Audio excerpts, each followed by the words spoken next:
पहला पाठ नबी योना का ग्रंथ।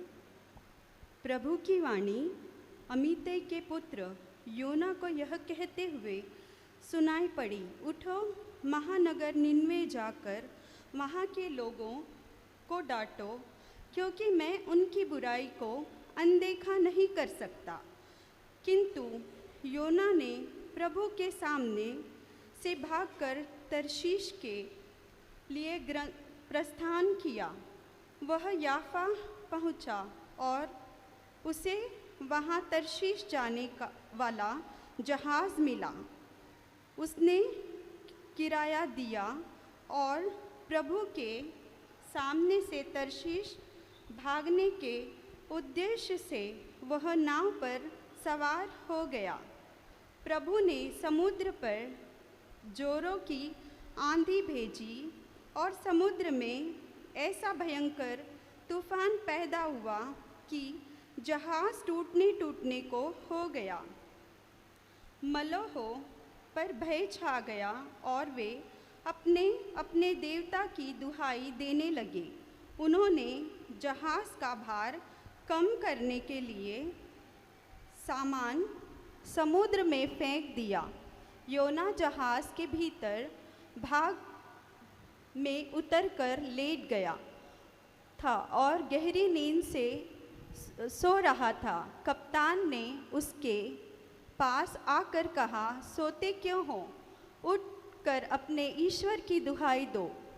वह ईश्वर शायद हमारी सुध ले, जिससे हमारा विनाश न हो। इसके बाद मलाह एक दूसरे से कहने लगे, आओ हम चिट्ठी डालकर देखें कि किस व्यक्ति के कारण यह विपत्ति हम पर आई है। उन्होंने चिट्ठी डाली और योना का नाम निकाला। उन्होंने उससे कहा, हमें अपना परिचय दो। तुम कहाँ से आए?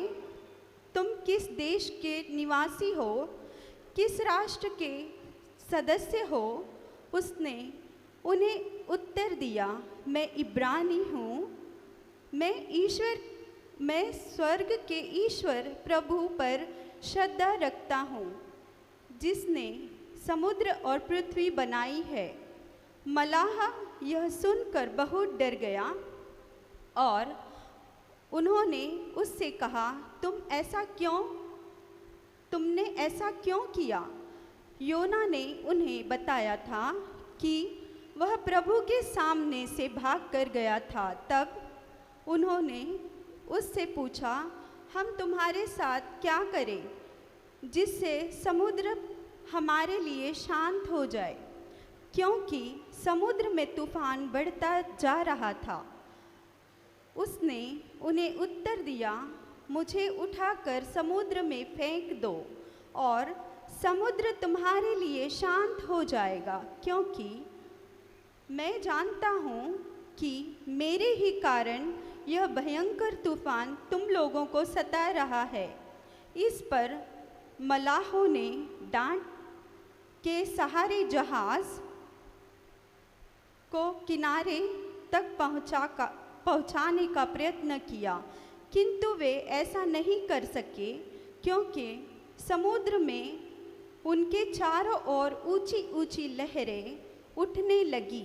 तब उन्होंने यह कहते हुए प्रभु से प्रार्थना की, हे प्रभु, इस मनुष्य की हत्या से हमारा विनाश न हो। तू हम पर निर्दोष रक्त बहाने का अभियोग नहीं लगा, क्योंकि हे प्रभु, तू चाहा कि ऐसा हो। इस पर उन्होंने योना को उठाकर समुद्र में फेंक दिया और समुद्र शांत हो गया। मलाह प्रभु से बहुत डर गए। उन्होंने प्रभु को बलि चढ़ाई और मन्नतें मानी। प्रभु के आदेशानुसार एक मत्स्य योना को निगल गया और योना 3 दिन और 3 रात मत्स्य के पेट में पड़ा रहा। इसके बाद प्रभु ने मत्स्य को आदेश दिया और उसने योना को तट पर उगल दिया।